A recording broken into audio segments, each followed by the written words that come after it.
speaker number one is the new normal of alternative investments. To speak about this, we have eminent speaker Mr. Ashish P. Somaya, who is the CEO of White Oak Capital. He is an engineering graduate in polymer science and has a master's in management studies from NMIMS Mumbai. He has over 20 years' experience in business strategy and management, process driven sales and distribution, product development, and marketing of investment offerings. So, I'd like to, with a very, very warm heart and a lot of gratitude, would like to welcome Mr. Ashish to address us. Thank you so much for joining us here today, sir. So, thank you, Shruti. Thank you, Pallav, and the entire team at PMS Bazaar for hosting another edition. I think it's a service to the industry and service to all investors because clearly alternatives like AIFs and PMS is an area of interest. And I have been a big supporter over the last 3 years. And I think I want to compliment the entire team at PMS Bazaar for not only thinking of this event, but organizing it consistently every year on a more and more grand kind of scale. So with that, I'll come to my topic. I'll just share my screen. So the topic given to me today is the new normal for alternative investments. And what I'm going to do is run you through very quickly. Presentation is broken into 4 parts. The first is to understand that when we look at the space of alternative investments, what are the kind of global trends in the asset management industry? How are these trends playing out in India? What are the recent developments or regulatory developments in India, which are, in my view, at least aiding the growth of alternatives in India? And then what are the advantages of investing in alternatives? And here, what I mean by talking about advantages of alternatives is obviously so far the mainstream investment into capital markets has obviously been either directly or by way of mutual funds. But as we go along and see in the presentation, you will find that in the last 3 to 4 years specifically, the growth of PMS and AIF, which broadly I put under the bracket of alternatives, has actually outpaced mutual funds, and it is something which is rising in popularity. And as you see the presentation, you all will know why I think this has happened and why I believe it is likely to sustain as we go forward.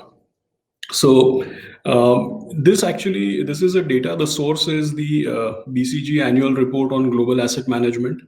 I'm going to explain to you. So pardon me if the slide looks slightly busy. But all these different shades of green that you're seeing here, first of all, you are seeing 5 columns. The first column is for the year 2003, year ended 2003. The second column is year ended 2008, then 10 years forward, that is 2018, 2019. And then I'm going to point it out for you. So 2008, 2018, 2019, and then what is BCG's estimate for year ended 2024. And what this does is the global asset management AUM, which is assets under management, has been split into 5 types of asset management products in each of these columns. So you can see that the dark green shade is passives. Yet another shade of green which shows core active. Core active, as all of you understand, is basically these bulge bracket diversified large cap equity mutual funds. Then you have what we call solutions. So stuff like multi-asset funds, target date funds, hybrid funds, all of that fits into the bucket of solutions. That's the third one out here. The fourth one is what the chart says, specialty active. So basically this whole chart is trying to explain to you how is the asset management space broken into, what's the total AUM broken out into. The fourth one is active specialty, which basically means international funds, sectoral funds, thematic funds, emerging market funds, etc. And please bear in mind when I'm talking about this, please bear in mind this is global AUM. So don't try to relate it with what you see in India. If you see globally, America, of course, US is the largest market. Followed by Europe and Japan and all of these, in particular order. The last one, the yellow one, is actually what is of interest today, which is alternatives. Now, anybody who follows asset management and all the debates around the asset management industry must have seen that in the last 4 to 5 years, there is a lot of debate about money moving from active equity funds into passive products. And I have always held this view that it's a futile debate because investors are very, very smart. Um, there is a lot of information, nothing is hidden from investors. And there's no point in debating this whole active and passive. The reason being that every evening we publish NAVs. All reports are available thanks to providers like PMS Bazaar. It's a no-brainer that if active products do not produce alpha over their benchmark, the money will move to passive. So if you see the first point which I'm making out here, the discussion on alpha and beta and active and passive is actually quite futile.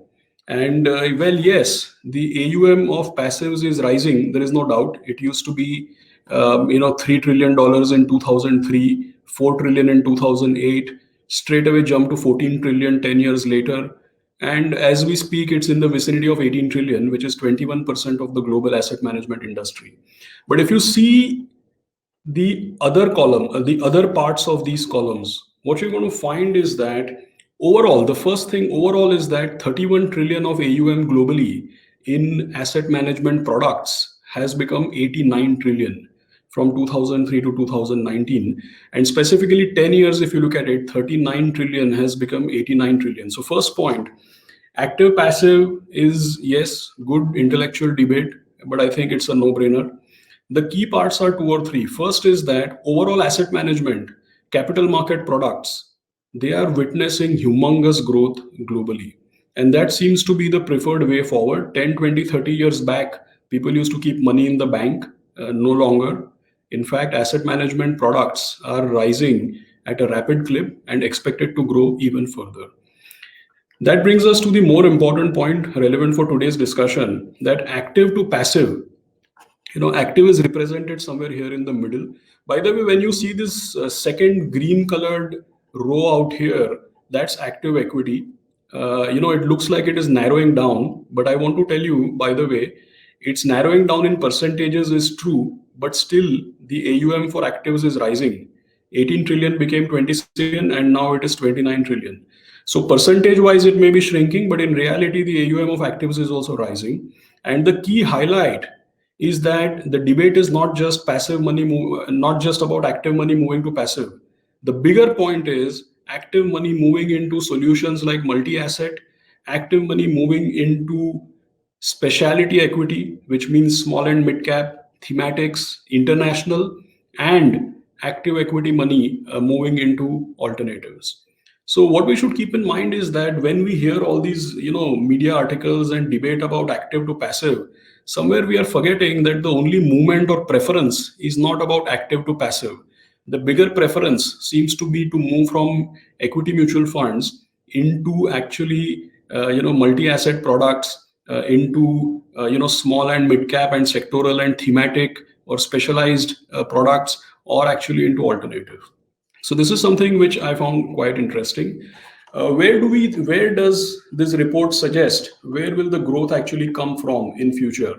If you add up what you see in the previous slide and what I'm pointing out here, you will find that global asset management industry, the growth from here on is not only expected to be powered by passives, but specialty equity products and alternatives are actually going to be the biggest driver of growth. What is it that we are witnessing in India? What are the trends in India? This is quite interesting. In the last 5 years in India itself, if you just take category 3 AIFs, typically the ones which are investing into equities listed space, that has gone from 3,500 crore commitment to nearly 50,000 crore commitment. And the money which has been raised, already drawn down, has gone from 3,000 to 42,500 crores. So this is more like 15 times kind of growth in India itself in the last 5 years. And if you take all types of AIFs, the total fundraise, while the commitment has gone from 27,000 crores to 4 lakh crores, the total fundraise has gone from 14,000 crores to nearly 2 lakh crores. So that's, humongous exponential growth, more like 17 to 18 times in the last 5 years. And of course, as you'll appreciate, the funds raised will obviously lag the commitments which are taken up. So obviously these numbers in the next 2 to 3 years will scale even further. What is further interesting is that in India, in this AIF data, we don't include REITs and InvITs, which is the new animal. The total market value of listed REITs and InvITs has already crossed 55,000 crores as we speak. And I'm highlighting that separately because that 55,000 crores is not included in the AIF data that I just shared with you. Talking about PMS itself, in the last 5 years, we've seen the equity PMS, discretionary equity PMS. If you go on the regulator's website, you will find non-discretionary, discretionary, advisory, fixed income, and the whole works. But what is relevant from our discussion perspective today is that in the last 5 years, discretionary equity PMS itself has gone from 40,000 crores.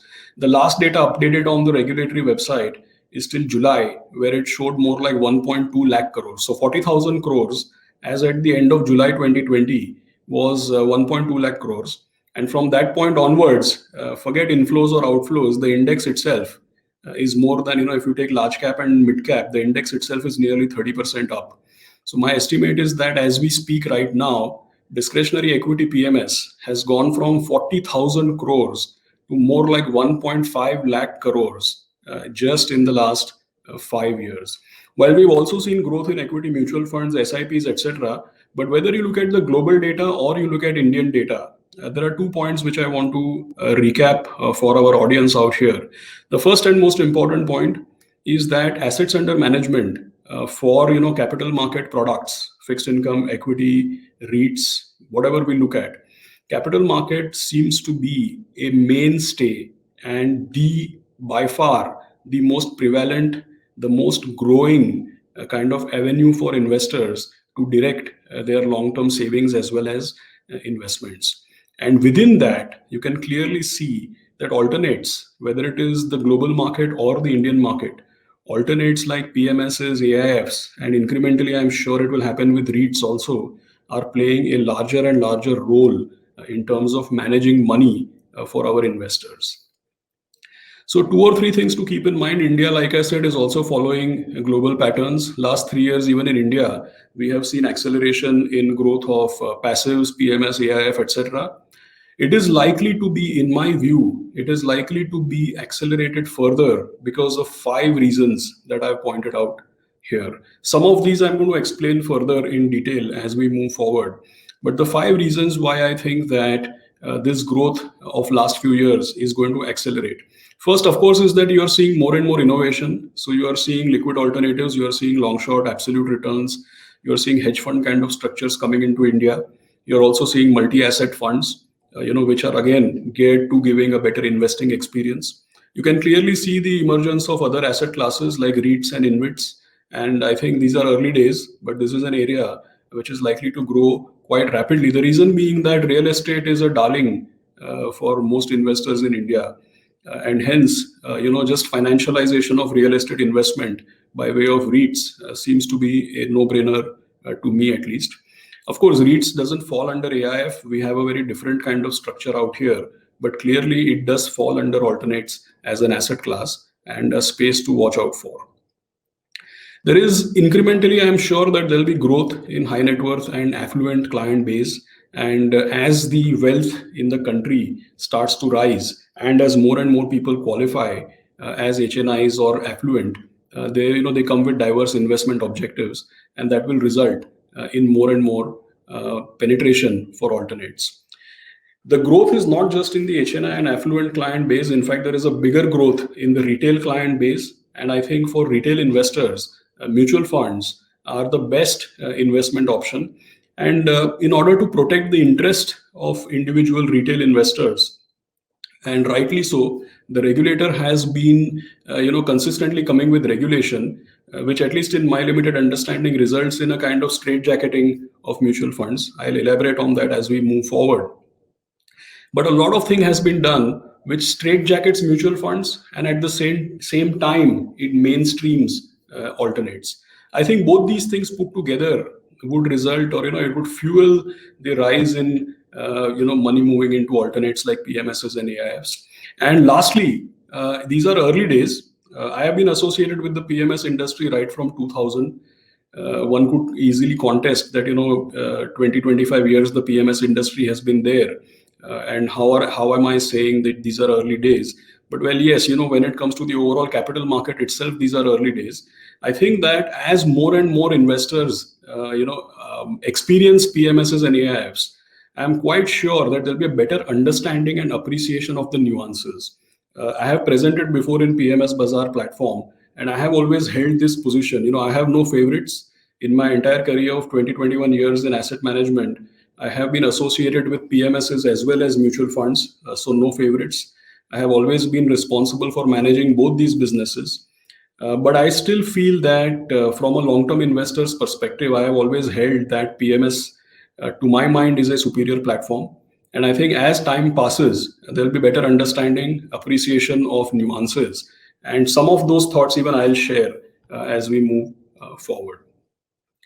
When I said that there are regulatory developments which are affecting alternative investments, what did I mean by that? And I did mention about straitjacketing of mutual funds. And here are a few examples of why I think that incrementally funds are being straitjacketed. So first is, of course, we have a pre-dictated investment universe. I'm sure the audience out here knows that large cap is just the top 100 stocks, mid cap is next 150. So I think we are, when fund sizes are 20, 30, 40,000 crores, and then what is large cap and what is mid cap is dictated. Obviously, it kind of puts a cap on the latitude that is available to manage these funds. And we all know that there are individual stock exposure limits. So in a mutual fund, you're not allowed to run your positions. I personally think that the expense structure is quite inflexible. It limits how distributors and advisors engage with their clients, or let's put it inversely. It limits the formats in which clients can engage with different intermediaries like distributors and advisors. The reason is because in mutual funds, we don't have multiple types of pricing options. There is one direct plan and one regular plan. And what I see is that most direct plans are also, a lot of big ones are at 100, 125, 150 basis points, which makes it, then there is only the other option, which is a regular plan.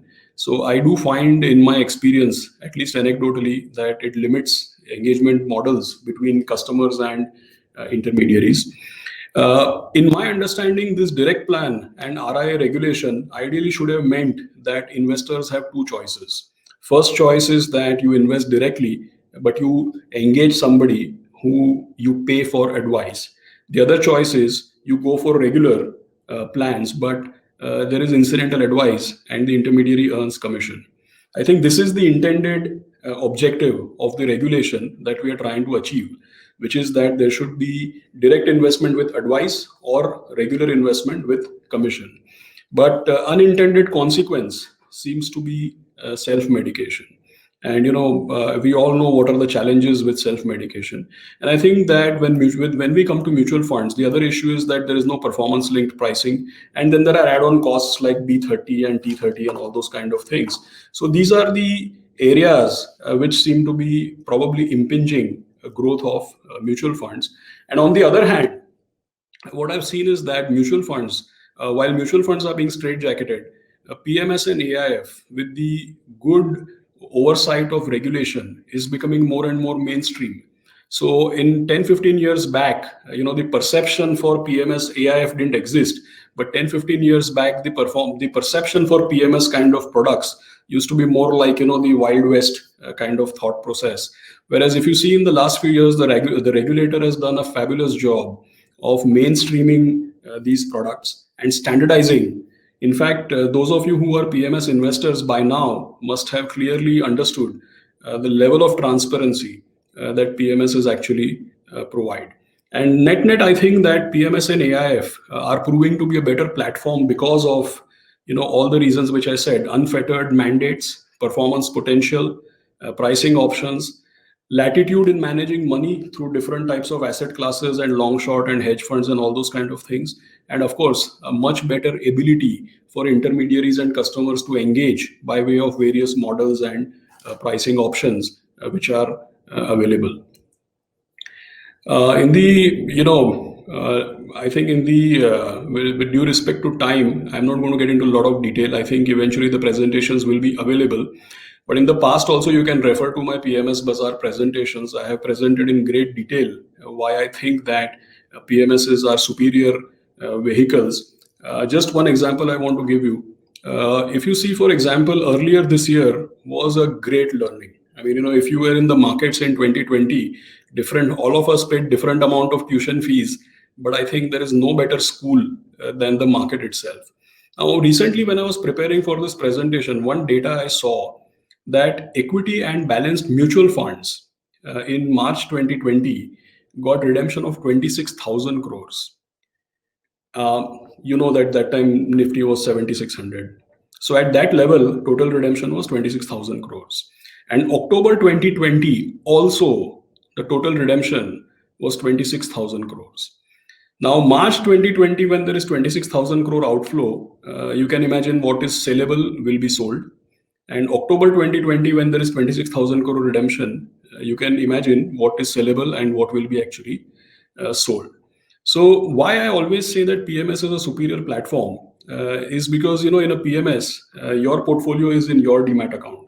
And the actions that happen at an industry level, the actions that happen at a scheme level, the actions that happen at a pool don't impact the sum total behavior of millions of people impacts the way a mutual fund as a pool conducts itself.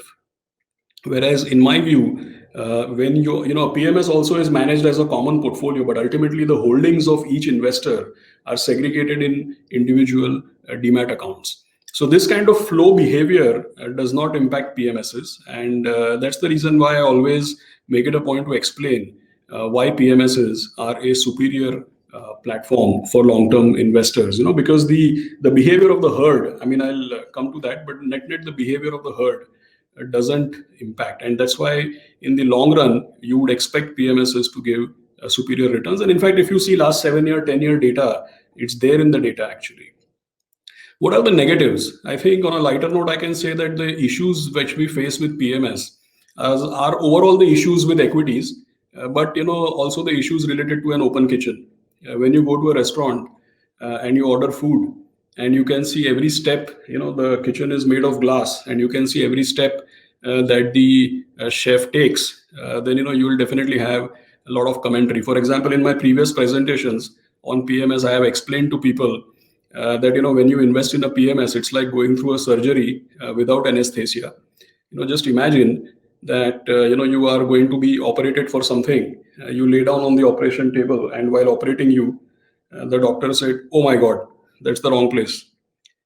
What will be your reaction? You would want to jump off the table and run away. So I think in the PMS, what happens is that there is absolute transparency. You can see the food, right through the time that it is being cooked and cut and chopped and brought onto your table. And I think that definitely causes a lot of stress. So total transparency sometimes makes us miss the wood for the trees. There's a lot of debate and discussion about the buying price or the selling price of stock number 26 of the portfolio. If you invest in a mutual fund, there also it happens. If you invest yourself, then also it will happen. I don't think there are any investors out there for whom every transaction is buy low and sell high. It doesn't work that way. So because of transparency, we are susceptible to getting lost in too much of detail rather than understanding the larger issues underpinning performance. The second is, there is massive disclosure, and I find sometimes funny, there is something called availability bias. So what I'm seeing in the PMS is that each and every item of expense is disclosed. And a lot of times I have met investors who act like, if I can see it means I'm paying it. If I cannot see it means I'm not paying it. And I think that is, let me tell you with complete conviction and authority, there is no expense which is incurred in running a PMS, which is not incurred in running an MF. The only difference is that in a PMS, you can see it. In a mutual fund, you cannot see it because you get one number, which is the NAV. Whereas in a PMS, you get everything: buying price, selling price, brokerage, STT, fund accounting, custody, audit charge, demat charge. You can see everything. But if you really think that these costs are not incurred in running a mutual fund, I would say you are sadly mistaken. The other issue related to PMS, which I saw, for example, I'm not going to get into this article, but bang on 30th April data, we found articles which said that PMSs are doing very, very badly. And the reason given was that last 5-year return was zero and the NAV fell, and how come the NAV fell, and why did we lose so much money, etc., etc. I can just say that all those articles need to be updated with data as of 24th or 25th November, because equity returns will be lumpy and non-linear. If you take 30th April 2020 data, there were many products whose 5-year return was showing 0 to 5% or even negative. All those same products today, the 5-year return shows between 8 to 12% CAGR. What has changed? Only 6 months have passed. And a lot of PMS Bazaar clients also, I had the great fortune of speaking through this lockdown, through March, April, May, June, etc. And I remember in every meeting, I have only been saying that equity returns are lumpy and non-linear. And if at that time it was difficult to understand, the last 6 to 7 months have clearly explained to everybody what is the meaning of non-linear. So 6 months back, your 5-year CAGR was 0 to 5%. And today your 5-year CAGR, I'm saying large cap and multi cap. 6 months back, your 5-year CAGR was 0 to 5%. And today your 5-year CAGR must be 8 to 10%. So in 6 months, portfolios have appreciated 30, 40, 50%. And this is how equity always behaves. A lot of people regret that, if you are running a PMS, why you are not in cash. Now, I know that I should have been in equities. I know that I should not have been in equities in March 2020. But in March 2020, I did not know that I should not have been in equities. I think, people, a lot of times we get lost with hindsight. That's not the way to look at it. And a lot of times we confuse luck for skill. If you have invested in your PMS in 2017, and if you have been picking stocks directly in April 2020, the outcomes will be different, but based on that, you cannot draw conclusions. So these are a few important things. I think, a lot of these things I've already explained. So with due respect to time, I'm not going to, repeat. But long story short, my sense is PMSs are a superior platform for long-term discerning investors if they understand the value of owning a segregated portfolio in his or her own Demat account. Ability to add, look, 23rd March, if you're a mature investor holding a large cap PMS, on 23rd March, you could have ensured that you give money to your manager. And if you knew the portfolio was in front of you, you could have given additional money to your manager and he would have bought Maruti for you at 4,000 rupees and HDFC at 760. That can happen only in a PMS, where it's a curated short list of portfolio. You know exactly what's there in the portfolio. You know at what level, more or less, those stocks will be bought. They'll be credited in your Demat account. And I think that this transparency and the ability to relate the market with what's happening in your Demat, I think it's a great advantage to have. Discerning investors will understand this very, very well.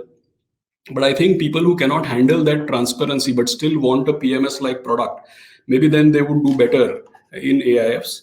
And the last thing which I learned in the recent times is that, thematic funds, small cap, if you see the whole credit fixed income experience, I think a lot of products are such that they should anyway be, they would find that AIFs are a more suitable platform for such products. So I'll leave you with this parting thought. I read somewhere recently, Seth Klarman, very famous investor, he said that the stock market is the story of cycles and of the human behavior that is responsible for overreactions in both directions. And my learning is that investing in equities, I'm drawing on what he said, that, if the stock market is about cycles and human behavior, then I would say a PMS or AIF is the ideal product for you to invest. Because if you invest in equities for the long term via these alternate products, it helps you keep your behavior in the cycle and hence your own experience of the cycle isolated from the cycle that the crowd is actually experiencing. So the best way to isolate your portfolio and hence to be able to act differently and hence to be able to extract different outcomes from the same asset class, I think alternates are the right way to go. So thank you very much for listening me out. I want to thank once again my friends at PMS Bazaar for organizing this and inviting me to speak out here. Thank you very much. I wish you all the best.